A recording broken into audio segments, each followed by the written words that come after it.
Tangisan pengantin wanita di Wakatobi, calon suami meninggal sehari sebelum acara. Beredar video viral di media sosial tangisan pengantin wanita di Binongko, Kabupaten Wakatobi, Sulawesi Tenggara saat calon suami meninggal sehari sebelum acara. Momen memilukan tersebut terabadikan kamera dan viral di media sosial. Sang calon pengantin wanita mencurahkan isi hatinya melalui media sosial. Dalam postingan sebuah video di media sosial terlihat sosok wanita histeris. Ia bahkan memeluk kuburan dari sang calon suaminya. Disaksikan para keluarga yang duduk di dekat wanita tersebut. Tak hanya itu, si wanita tak berhenti menangis.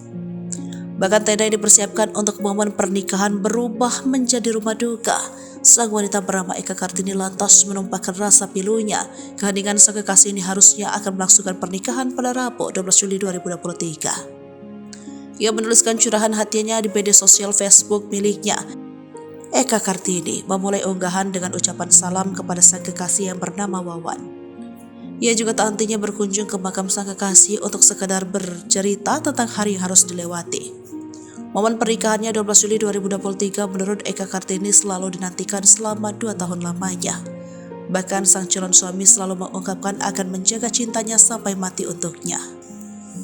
Tak hanya itu, Eka pun menuturkan jika pada malam sehari sebelum pernikahan keduanya akan berjoget. Sayangnya hal tersebut tak terwujud karena sang kekasih sudah menghembuskan nafas terakhirnya. Ia pun menyertakan sebuah video yang menunjukkan tentang sosok Wawan sang calon imam. Ucapan belasungkawa itu pun ramai dalam unggahan Eka Kartini. Diketahui Eka dan Wawan akan menikah pada 12 Juli 2023. Pernikahan akan digelar di kediaman mempelai wanita di Kelurahan Popolia, Kecamatan Toko Binongo, Kabupaten Wakatobi.